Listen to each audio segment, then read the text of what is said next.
Welcome to Introduction to Independent Torah Learning. This class is intended for individuals who never had a chance to learn how to learn Chumash, how to learn Torah on their own. There are many people who are very intelligent professionally. They've spent their whole lives becoming very accomplished in secular areas, but unfortunately they've never had the opportunity to match their skills in Judaically as they have in their secular arena. So this is the class for you to give you the tools that you can approach the text, those tools that many children gain in day school of how to learn Torah. The class is we're going to be looking at a broad overview of the life of Avram Avinu from the actual psukim, and we're going to learn how to translate those psukim, and then we're going to see what those psukim say to us. There's going to be both skill development, decoding the words, as well as discussions about what the words are telling us and how do we interpret the words of the Torah for deeper meaning. Hi. So right now, before we begin our study of the text, we need to know where we're holding. Right? You don't start learning algebra without knowing the number line. So we're going to start. What is this Chumash? What is the Torah? What does it consist of? And how do we find our way around? I'm going to be doing a lot of referencing to different verses, to different psukim, and so we need to have the vocabulary of how to find our place around the Chumash. So the Chumash is divided into 5 books. They're known often as the 5 books of Moshe, the 5 books of Moses. Each book is called a Sefer, and each Sefer has its own unique theme. All the information that you need in order to understand what's happening in that Sefer is contained within the Sefer. So you won't need information from a previous place to understand the storyline that's happening in the new book. So each Sefer is really a self-contained unit, a self-contained book. Each one has a theme. We're going to be focusing on the book of Bereshis. Bereshis starts with the birth with the creation of Adam, the first man, and it concludes with the death of Jacob, of Yaakov, and he's giving his legacy over to his children, giving them a charge of how they're supposed to behave. So what we see is that this book is a story of individuals and how the Jewish people developed from the actions of these individuals. It's really a story of the impact of individuals and how they change the course of history through their actions and behaviors. We come to Sefer Shmos. Shmos is the story of a nation. It's the birth of a nation and the establishment of that nation as a nation of God. We start with the Jewish people being enslaved, not as the Jewish people, but as the Bnei Israel, the sons of Israel, the sons of Jacob, who are in the land of Egypt. They are redeemed through the 10 plagues. They come to the mountain of Sinai, the Har Sinai, and where they receive the Torah, binding them to God as His chosen people. And it concludes with the Jewish people erecting a Mishkan, a holy sanctuary for Hashem. Vayikra is often called Torat Kohanim, the book of the Kohanim, the laws of the priests, and deals a lot with the laws of the Mishkan, of the sanctuary, of the Karbonot, of the sacrifices. Bamidbar literally means in the desert, and it's the story of the travels of the Jewish people in the desert. If you want to know anything about what the Jewish people did in the desert, you're most likely going to find it in Bamidbar. Dvarim is the bookend. It's the final 30 days before Moshe dies and before Bnei Israel enter into the land of Israel, starting a whole new phase in their development. So we have each book has a different theme, and we're going to focus primarily on the first book, Bereshis, to understand its meaning and the story of those individuals contained within it. So, in addition to dividing the Torah into books, it is also divided into parshiot. Each week, a different parsha is read in shul, and these divisions were based on tradition. They have a Jewish tradition behind the reason for the divisions, and they divide the Torah into different units based on themes, based on different ideas that are contained within them. So We're going to be looking at two parshiot. Primarily, we're going to start at the end of Noach, which discusses the years leading up to Avram's birth. And then we're going to be looking in Parshat Lech Lecha, which deals with Avram's travels from the land of Haran to the land of Israel and what happens to him when he arrives there before he has children. So now we've discussed that there are books. Within those books there are units. The Bible, the Chumash, the Torah, isn't just important to us. It was also considered holy by the Christians who use this as the basis for their religion. As the basis for the New Testament, it's called the Old Testament. So Christian scholars also took the 5 books of Moshe and divided it up based on their understanding of the themes. These divisions were consecutively numbered. You go from 1 to 50 in Sefer Bereshis. It's Parak Aleph, Parak Bet, Parak Gimel, Parak Daled. The chapters go in order of number, and they are divided by Christian scholars. We use these numerical divisions because for ease of use, but oftentimes the parak will continue into another parsha. So what we might find is that the parak will, that sometimes the divisions end neatly where a parsha ends, but sometimes the chapters sort of are haphazard when it comes to the way we divide up the Torah. But we use it because it's much easier to say, okay, turn to chapter 15, turn to chapter 16, than to say, okay, turn to a parsha Lech Lecha, turn to Parashas Vayechi. You have to remember the order. So we're going to be using the prakim, the numerical division of chapters, a lot. We then come to psukim. Within each parak, within each chapter, there are verses, and each verse is called a pasuk, and they also are numbered consecutively. Now, these verses do have a tradition. They're indicated. They are indicated by a colon at the end of the verse. So there is a tradition of how we divide up the verses. That is something that we consider part of our tradition, and those numbering was also created by the Christian scholars to number each verse in their chapters in the parak. So we're going to be using both chapter and verse to locate the psukim, the text that we're going to be discussing.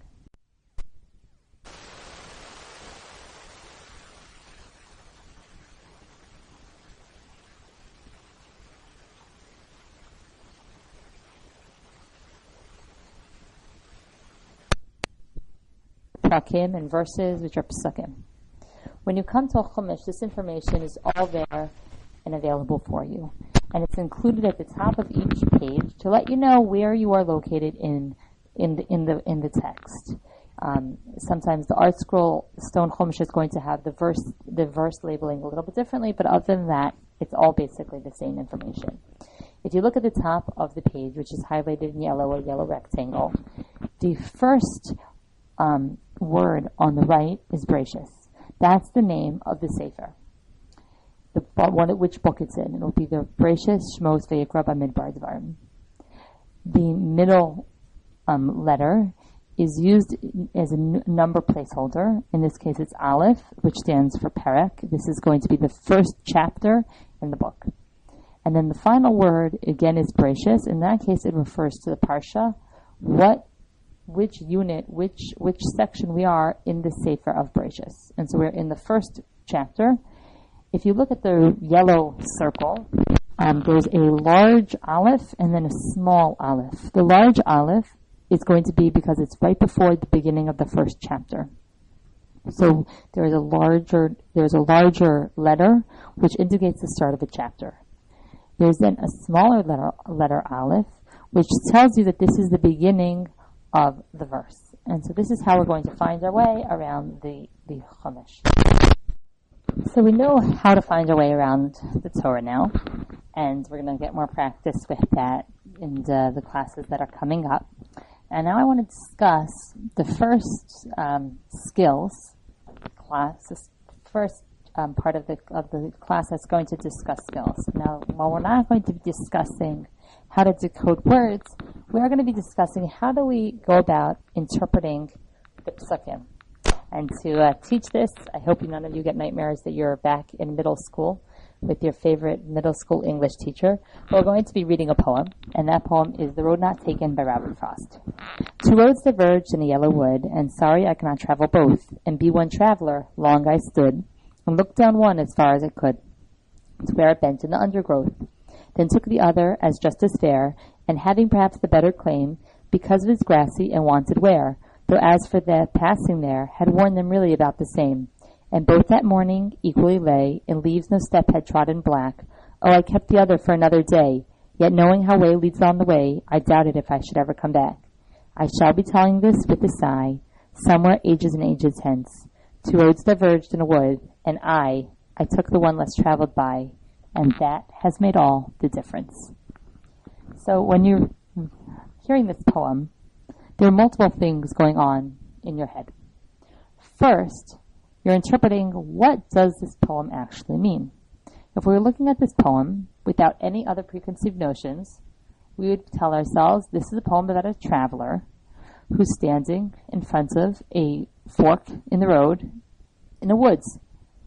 That's what it has, and he has a choice to make. Which path, which fork should he travel? Which path is the most appropriate for him to go down? That's what this poem is talking about. And we can hang up and, move on to the next slide. But if that was all that you said to your English teacher most likely would tell you, is that all this poem is saying? Is that the intention of the author? To write a poem about a man who has a choice where to travel, where to walk? So we have to look at the deeper understanding at what the author's intention was. What allegories did he use? What metaphors did he use? And what was he trying to tell us in the words he used? We have to look beyond the literal meaning and try to understand what else is the poem telling us. So, what else is the poem telling us? It's telling us that there are choices in life. And when we make a choice, you can go either way. But once you make that choice, you can never look back. That's my interpretation of this poem. You might have had a different interpretation of the poem. But what we have to, and that's part of interpreting poetry, is that there are multiple interpretations for the same text, and one cannot be more true than the other. So if I asked you, which is more true? Is it more true that this poem is about a man who's standing in the forest, or is it more true that this is about a man making a decision? Both are true in their own way. And so both exist in their own way, and both you can't discard one because you want to focus on the other. In the same way, the Torah has two different levels of understanding. There's the pshat, the literal interpretation, of what is the text in the Torah actually saying. And we need to understand that text because ein mikra yotzei midei pshuto. You need to understand text for text's sake. What the Torah says is important. Each word has to be understood as such. But there's also allegories contained within the text. There's also deeper meanings hidden within the text, embedded within the text. When we look at it, and every single pasuk, we're not just talking about psukim that were written, a poem that was written by a man. We're talking about text that's divine. And so this deeper meaning is imbued in every single component of the text, from the spaces to the letters to even the crowns, the extra ink that's put on top of the letters. Each one of those things contribute to a deeper understanding of God's intention behind that text. So how do we know what's true? How do we interpret the midrash? How do we interpret the deeper understanding of the text while not making things up? We don't want to just, if we're basing our lives on this text and you can interpret it however you choose, there's really not a lot of stock I should put in it. So I think part of what is the beauty of the drash is that if we look at the mafarshim that are included in the Mikros Gedolos version of the Chumash, they all have within them proof. They might give a drash, an explanation of the text, the backstory behind the text, but they will bring proof text either from another portion of the text, or from the oral law, or from logic. And then these conversations, these interpretations are discussed and dissected, and oftentimes you'll have, different commentaries calling each other stupid and idiots, and there's going to be a lot of intellectual excitement going on around the different interpretations. But the beauty of Torah is that it's open to all to learn, but because it's open to all to learn, there's a lot of checks and balances that go on to make sure that nothing false creeps into the tradition. So the drash, we have pshat, literal interpretation, and the drash, equally true, which is the midrashic, which is the deeper understanding of the text. Just as in the poem, there are two different understandings. But within the Chumash text, which is different than literature that you learn in literature class, there are two additional ways to interpret the text. And that is remez, which means hints, and sod, which are secrets. So if I were to take this poem and give it and have it go through the NSA, hi all the people who work for the NSA, and have one spy send this poem to another spy, with a nice card inside a birthday card, when this other spy got this poem, they would know that when they come to a fork in the road, they're supposed to choose the less traveled path. That's a hint that can only be used when the sender and the receiver are on the same wavelength about that there's a hint coming. So also within the Torah there are hints that are embedded within the text, and we have to be receptive to hearing them. Finally, there's sod. Now, sod is Kabbalah. It's a do-do-do-do, the heebie-jeebie type of things that we associate with Madonna, but that's not really what sod is. If we look at The Road Not Taken, and we found out that it wasn't really written by Robert Frost, but instead it was written by Albert Einstein. And this text was written by Albert Einstein, and we don't know why it was written by Albert Einstein, but it was written by Albert Einstein. We would assume that we would not understand it because we don't understand physics. But another physicist would be able to take his knowledge of physics, his knowledge of the discoveries of Albert Einstein and his areas of expertise, and be able to interpret the poem based on his pre-existing knowledge. So it works the same way. We have a text, we have the Torah, written about that contained within it are mystical interpretations and mystical truths about the universe. We don't really understand these mystical truths because we don't have the vocabulary or the background to understand what it is that it's talking about. So you'll find that the Ramban is going to have 4 different levels of text that he's going to interpret. In his commentary, he'll say the pshat, he'll say the literal interpretation, what it means. He'll then bring a drash, he'll give the deeper implication of the text. And oftentimes he'll say, for those of you who are going to understand what I have to say, here's what I have to say. He's going to bring sod, he's going to bring secrets.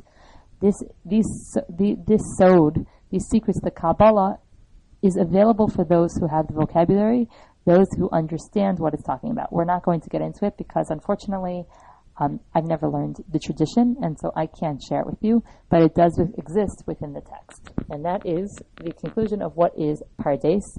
And now we're going to be using these skills to interpret the psukim on a broader scale.